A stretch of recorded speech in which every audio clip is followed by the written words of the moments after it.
નમસ્કાર મિત્રો, આપ સૌને મારા જય શ્રી કૃષ્ણ, મહાદેવ હર. મિત્રો, એસ્ટ્રોલોજર જામનગર ચેનલ આપ સૌનું હાર્દિક સ્વાગત કરે છે.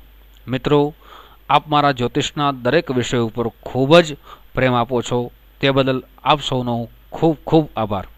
મિત્રો, આજ શ્રી પીએમ નરેન્દ્રભાઈ મોદીના જન્મકુંડળી ઉપર ચર્ચા ખાસ કરશું. મિત્રો, તો આ પૂરેપૂરો વિડીયો આપ સાંભળજો. આપને ઘણી બધા યોગ વિશે જાણકારી મળશે. સાથે શ્રી નરેન્દ્રભાઈ મોદી તેમના જીવન આજ ખૂબ ઉચ્ચ પદ ઉપર છે, એ કેવી રીતના પ્રાપ્ત થયું, જ્યોતિષના એવા કયા યોગ છે, એ વિષય ઉપર ખાસ મિત્રો ચર્ચા કરશું. મિત્રો, શ્રી પીએમ નરેન્દ્રભાઈ મોદીની જન્મ તારીખ 17 સપ્ટેમ્બર 1950, જન્મ સમય બપોરે 11 કલાકે અને જન્મસ્થળ વડનગર. મિત્રો, જન્મ નક્ષત્ર અનુરાધા છે, જન્મ યોગ વિસ્કુંભ છે, જન્મકરણ કૌલવ છે, જન્મ સાથે જન્મ તે દિવસનો સૂર્યોદય, વડનગરનો સૂર્યોદય મિત્રો બરાબર સાંભળજો, 6:27 છે અને વડનગરનો સૂર્યાસ્ત 18:40 છે, જેનું અયન છે દક્ષિણ, ગોલ છે ઉત્તર, ઋતુ છે શરદ.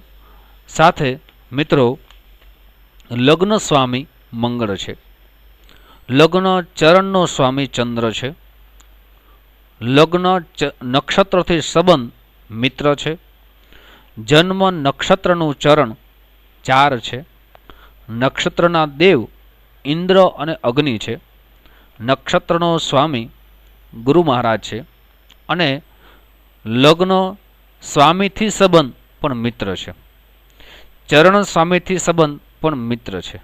મિત્રો, ખાસ કરીને આ એસ્ટ્રોલોજર જામનગર ચેનલ સબસ્ક્રાઇબ કરવું ભૂલશો નહીં, લાઈક જરૂર કરજો અને મિત્રો આપને જો આ વિડીયો ગમે તો શેર જરૂર કરજો. મિત્રો, હવે આપણે પેલા નક્ષત્ર ઉપર થોડીક ચર્ચા કરીએ.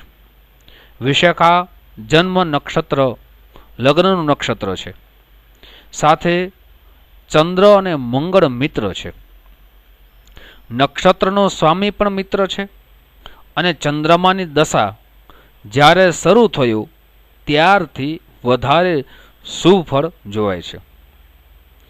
મંગળની દશા પણ શુભ આપનારી છે.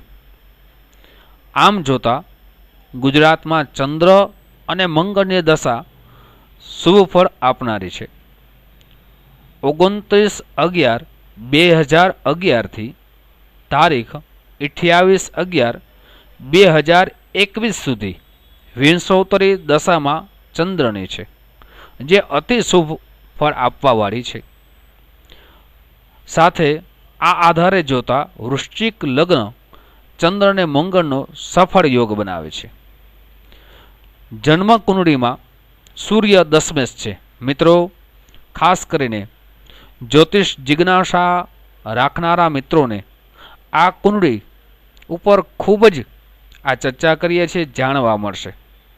અને મિત્રો, ખાસ કરીને જે આપણે શ્રી પીએમ નરેન્દ્રભાઈ મોદીની જન્મકુંડળી ઉપર ચર્ચા કરીએ છીએ, તેનો રાજયોગ કારક બને છે. સાથે સૂર્ય લગ્નેશ અને મંગળનો મિત્ર પણ બને છે, જે શુભ ફળ આપે છે. આ જન્મકુંડળીમાં સૂર્ય કન્યા રાશિમાં છે અને તેની દ્રષ્ટિ ભાવગત રીતે મીન રાશિ ઉપર પડે છે. આ 5મો ભાવ થાય છે અને આ જાતકોને માન, સન્માન, પદ, પ્રતિષ્ઠા અને ઉત્તમ રાજાનું પદ પ્રાપ્ત થઈ શકે છે. દશમેશ 11મા ભાવમાં હોવાથી પ્રસન્ન રહેવાવાળા, સાથે આનંદ સ્વભાવના, સાથે સૂર્યની દશા અને અંતરદશામાં વધારે સુફળની પ્રાપ્તિ થાય છે. 11મે સૂર્ય સાથે સૂર્ય બુધની યુતિ થયેલી છે અને તેની સાથે કેતુ છે. 10મે સૂર્યની અષ્ટમેશ લાભેશ અને બુધની સાથે યુતિ કહેવાય, બુધ સ્વગૃહી છે. મિત્રો, આ યુતિ રાજયોગકારક છે. શ્રેષ્ઠ બુદ્ધિ ધનવાન વ્યક્તિ હોઈ શકે, પ્રતિષ્ઠિત વ્યક્તિ તરીકે નામના મેળવે. સૂર્ય અને કેતુની યુતિ ઉચ્ચ મહત્વકાંક્ષી બનાવે છે. આ પ્રમાણે આ યોગ સૂર્ય દ્વારા અને બુધ કેતુ દ્વારા ફલિત થાય છે. વૃશ્ચિક લગ્નમાં ચંદ્રમાં ભાગ્યેશ છે અને લગ્નેશ મંગળનો મિત્ર હોવાથી પરમ યોગકારક ગ્રહ બની અને શુભ ફળ આપે છે. વૃશ્ચિક રાશિનો 3 અંશ સુધીનો ચંદ્રમાં પરમ નીચ હોય છે, પરંતુ જન્મકુંડળીમાં 8 અંશ 48 કળા અને 29 વિકળા ઉપર ચંદ્રમાની સ્થિતિ છે, જેથી કવિતત્વ શક્તિ, કલ્પના શક્તિ, કલાલેખન, અભિનય વગેરેથી સામાજિક કાર્યોમાં માન અને સન્માન મળે છે. ચંદ્રની દશા અને અંતરદશામાં ભાગ્યોદય બને છે અને જન્મ લગ્નમાં ચંદ્ર અને મંગળની યુતિ થયેલી છે. આમ ચંદ્રમાં વૃશ્ચિક રાશિનો નીચનો છે, પરંતુ છતાં નીચ ભંગ રાજયોગ બને છે. મંગળનો રૂચક યોગ બને છે. ચંદ્ર અને મંગળનો મહાલક્ષ્મી યોગ પણ જોવાય છે. મંગળની દ્રષ્ટિ 4થા સ્થાન ઉપર, 7મા સ્થાન ઉપર અને 8મા સ્થાન ઉપર થાય છે, જે સુખ આપનારી છે, સાથે શત્રુઓને સબક શીખવાડવાવાળી છે. હવે લગ્નેશ અને ષષ્ઠમેશ મંગળ અને લગ્નની પાપી હોવાથી ષષ્ઠેશ દોષ લાગશે નહીં. સૂચક યોગ રાજા જેવા પરાક્રમી ઐશ્વર્યવાન બનાવે છે. માંગલિક કુંડળી પણ કહી શકાય. આ જાતકો સિંહ સમાન પરાક્રમી, સચ્ચાઈવાળા, સિદ્ધાંતોવાળા, સાથે કમજોર વ્યક્તિને સહાયતા કરવાવાળા હોઈ શકે. પરંતુ આ યોગ એવા બને છે કે શત્રુ સ્વયં નષ્ટ થઈ જાય. ભાગ્યોદયનો સમય 28 થી 33નો હોઈ શકે અને મંગળની દશા અને અંતરદશામાં પણ વિશેષ પ્રગતિ જોઈ શકાય. મિત્રો, ખાસ કરીને બુધ અષ્ટમેશ અને લાભેશ છે. તેના ફળ સ્વરૂપે જોતા બુધ લગ્નેશ અને મંગળની શત્રુભાવ રાખે છે, જેથી અશુભ ફળ જોઈ શકાય. પરંતુ પ્રથમ સ્થાનમાં વૃશ્ચિક રાશિ છે, જે મિત્ર સંબંધ દર્શાવે છે. તે પ્રમાણે કુળ દીપક યોગ બને છે. સાથે સ્વાસ્થ્ય, બુદ્ધિ, વિદ્યા વગેરેમાં અને આયુષ્યમાં વૃદ્ધિકારક છે. કુટુંબ પરિવારનું માન દીપકની જેમ રોશન કરે છે. વાણી ઉપર પ્રભુત્વ હોવાથી તેમની વાણી અચંબો પમાડે છે તેવી હોઈ શકાય. બુધની દશા અને અંતરદશામાં સ્વાસ્થ્ય સારું રહી શકે. કન્યા રાશિમાં 15 અંશ સુધી પરમ ઉચ્ચ કહેવાય છે. આ કુંડળીમાં બુધ વક્રી બને છે, જેથી ઉચ્ચ પદ, પ્રતિષ્ઠા, ધન, સંપત્તિ, સ્વાસ્થ્ય સાથે તેમનું મગજ કોમ્પ્યુટર જેવું કામ કરે છે. સાથે લાભેશ લાભ સ્થાન હોવાથી કવિતત્વ શક્તિ પરિપૂર્ણ હોઈ શકે, પ્લાનિંગ માસ્ટર હોઈ શકે, પ્રખર પ્રવક્તા તરીકે એનું નામ સારું હોઈ શકે, દેશ વિદેશમાં માન અને સન્માન મળી શકે. મિત્રો, ગુરુ ધનેશ અને પંચમેશ છે. તેને લઈને માર્કેશ દોષ રહેતો નથી અને રાજયોગ કારક બને છે. માન સન્માનની પ્રાપ્તિ ગુરુની દશામાં થાય છે. ચોથા સ્થાનમાં કુંભ રાશિનો ગુરુ કેસરી યોગ બનાવે છે. ગ્રહની દ્રષ્ટિ મિથુન, સિંહ અને તુલા રાશિ ઉપર થાય છે અને જન્મ લગ્નથી 8મે, 10મે અને 12મે આ પ્રમાણે હોવાથી રાજ્ય સરકાર હોય કે કેન્દ્ર સરકાર હોય તેમાં ઊંચું પદ પ્રાપ્ત કરે છે. હંમેશા પરોપકારની ભાવના રહેલી છે. શુભ કાર્યોની અંદર ધનનો ખર્ચ અવશ્ય કરે છે. પણ 5મા સ્થાનનો માલિક જ્યારે ચોથા સ્થાન ઉપર હોય ત્યારે માતૃસુખ માતાનું સુખ તેમજ દેશની માતૃભૂમિ ઉપર સુખ બહુ જ લાંબા સમય સુધી મળે છે. ગુરુની દશા અને અંતરદશા સુફળ આપનારી બને છે. મિત્રો, શુક્ર સપ્તેશ અને વ્યવેશ છે. શુક્ર માર્કેશ બને છે, જેથી દાંપત્ય જીવન સુખની પૂર્તિ થતી નથી. આરોગ્ય સંબંધી શુક્ર લોહીનું ભ્રમણ હોય અને કોઈ રીતે અટકાવે છે. શુક્ર અને શનિની યુતિ વ્યવહારિક જ્ઞાન માટે પરિપૂર્ણ જોવાય છે. 10મા સ્થાનમાં શનિ 0 અંશ ઉપર રહેલો છે, જેની દ્રષ્ટિ વૃષભ રાશિ ઉપર, કુંભ રાશિ ઉપર અને તુલા રાશિ ઉપર પડે છે. 10મા સ્થાનમાં શનિ સિંહ રાશિમાં છે અને આ શત્રુ રાશિ છે. તેને લઈ અને સંઘર્ષ કરતા કરતા ઉપર પદ પ્રાપ્ત થાય છે. પિતાનું સુખ ઓછું પ્રાપ્ત થાય છે, પરંતુ પોતાની વિચારધારા જોવા મળે છે. ભાઈ બહેનનું સુખ મધ્યમ જોઈ શકાય. ઈષ્ટ મિત્રોનું સુખ પૂર્ણ જોઈ શકાય. રાજનીતિ ક્ષેત્રમાં વધારે સફળતા પ્રાપ્ત થાય અને તેની સાથે પ્રતિષ્ઠા પણ પ્રાપ્ત થાય. પત્ની સાથે પરસ્પર સ્વભાવ અને પ્રકૃતિની ભિન્નતા જોઈ શકાય. રાહુને જોતા 5મા સ્થાનમાં ગુરુના ઘરમાં છે અને મીન રાશિમાં રાહુ નીચનો બને છે. આ ઉચ્ચ વિદ્યા માટે બાધક બને છે, પરંતુ બૌદ્ધિક ચાતુર્ય અને કૂટનીતિ રાજનીતિમાં વૃદ્ધિ કરનારો છે અને તે વિષયોમાં પૂર્ણ ફળ આપનારો છે. પાણીથી ડર લાગે. રાહુની દશા અને અંતરદશામાં ફળ આપનારી બને છે.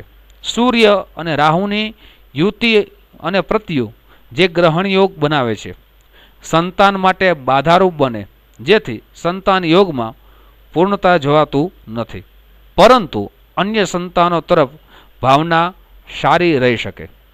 વૃશ્ચિક લગ્નમાં કેતુ કોઈ પણ જગ્યાએ હોય ઉત્તમ ફળ આપનારો છે. ઉત્સાહ હંમેશા રહે છે. જીવન પ્રવૃત્તિમય રહે છે. કઠોર પરિશ્રમ કરીને પોતાનું ભાગ્યોદય જાતે બનાવે છે. હાથમાં પરસેવો થાય છે. કેતુ સૂર્યની યુતિ વિકાસના કાર્યોમાં વધારે રુચિ દર્શાવે છે અને તે આપણે જોઈ શકીએ છીએ. સ્વભાવમાં વિનોદી પણ હોય છે. મધુર વાણી તેમજ શાસ્ત્રનું જ્ઞાન, આધ્યાત્મિક તરફ જવા માટેની આકાંક્ષા, સંકટના સમયમાં ધૈર્ય રાખીને ચાલાકી અને બુદ્ધિ દ્વારા ચતુરાઈપૂર્વક કાર્યને પાર પાડે છે. કેતુનું સુફળ જોઈ શકાય છે. પ્રયત્ન કરવાથી ભાગ્ય ફલિત થાય છે, પરંતુ પ્રયત્ન કરવા છતાં કાર્યમાં નિષ્ફળતાઓ પ્રાપ્ત થતી હોય ત્યારે અશુભ ફળને નિવૃત્ત કરવા માટે જે કંઈ વિધિ વિધાન હોય તે કરવાથી સુફળ પ્રાપ્ત થાય જ છે. આ જન્મકુંડળીમાં આધારે જોતા મંગળનું વિધાન કરવું જરૂરી છે, જેમાં મંગળ કવચ, મંગળ સ્તોત્ર, વિષયયંત્ર, પ્રદોષનું વ્રત સાથે પરિવર્તન એકાદશી, વિજયા એકાદશી, જયા એકાદશીનું વ્રત કરવું, સાથે સૂર્યની દશામાં માણેક રત્ન ધારણ કરવું, ચંદ્રની દશામાં મોતી ધારણ કરવું, કાયમ માટે 3 પ્રકારની ધાતુ ભેગી કરી અને ધાતુમાંથી મોતી રત્નની અંગૂઠી કાયમ ધારણ કરવાથી સર્વ પ્રકારે હિતકારી બની શકે છે. વર્તમાનમાં સમય જોતા ગોચરના આધારે યમયોગ બને છે. આ યોગમાં વર્ષ 2016થી 17 સપ્ટેમ્બર સુધી મહત્વના કાર્યો પરિપૂર્ણ થશે. આ ઉપરાંત અન્ય દેશો સાથે સંબંધોમાં મધુરતા જોવાશે. દૂરસંચારની સેવામાં વધારો કરશે. દેશ વિદેશની યાત્રામાં કરવાથી લાભ મળશે. નાણાં રોકાણ જે કરશે તેનું ભવિષ્યમાં લાભ ભારત દેશને થશે. બીજો યોગ ખલાસર યોગ બને છે. આ યોગથી અનેક કાર્યોમાં વિઘ્નો આવશે, તેમજ આવેલી સમસ્યાનો સામનો કરવો પડશે. છેવટે પરિણામ શુભ જ જોવા મળશે. વેપાર અને કાર્યક્ષેત્રમાં મૈત્રીપૂર્ણ સંબંધોમાં વિદેશ સાથે વધે. નવા વેપારની શરૂઆત થાય. ધાર્મિક ગુરુના આશીર્વાદ પ્રાપ્ત થાય. શારીરિક અને માનસિક રીતે સ્વસ્થ અને ખુશ રહેવાય. કુટુંબ માટે, દેશના માટે મહત્વપૂર્ણ કાર્યો કરવા માટે અને ઉત્સાહિત રહે. મહેનતની ઈચ્છિત સફળતાનો પ્રાપ્ત કરે. ધર્મ પ્રત્યે શ્રદ્ધા વધશે. સાથે મિત્રો ખાસ કરીને આજે હવે આગળની થોડીક ચર્ચા કરીએ કે વડાપ્રધાન બન્યા પછી જે બુધની મહાદશામાં શપથ ગ્રહણ કર્યા 29/10 અને 2014થી 28/10/2016થી ગુરુ ચંદ્રમાના ગુરુની દશા છે. આ સમય દરમિયાન રુચિ, ધર્મ, આધ્યાત્મિક વગેરે સારું જોવાય, ભાગ્ય બળ સાથ આપે, વિરોધ પક્ષ નબળો પડે. 28/2/2016થી 28/9/2017 ચંદ્રમાના શનિની દશા છે. આ દશામાં 10મા ભાવ હોવાથી જનતા તરફ પૂર્ણ સહકાર મળે. જે સત્તાના પદ ઉપર હોય તેમાં સફળતા મળે. ગરીબ વર્ગ, મજૂર વર્ગ, મધ્યમ વર્ગ વગેરેની સારા નિર્ણયો જોઈ શકાય. 28/9/2017થી 28/2/2019 જન્મકુંડળીમાં બુધ 11મા ભાવમાં છે અને 11મા ભાવમાં મિત્રગણ દેશ સમાજનો છે. જે મહત્વાકાંક્ષા અને ઈચ્છાઓ હોય તેની પૂર્તિ થાય, ઉદ્યમમાં સફળતા મળે. 5મો ભાવ ઉપર બુધ દ્રષ્ટિ કરે છે, કાર તત્વ પ્રભાવિત કરે છે. આ સમય દરમિયાન વિવિધ વિષયોમાં પારંગતતા આવે, બુદ્ધિ તેજ બને, જ્ઞાન પ્રાપ્ત કરવાની જિજ્ઞાસાઓ વધારે, બળવાન થાય. 28/2/2019થી 29/9/2019 સુધી ચંદ્રમાના અને કેતુની દશા છે. આ દશા છાયાગ્રહની અંતરદશા છે. તે વધારે ખૂબ પ્રભાવ પાડે છે.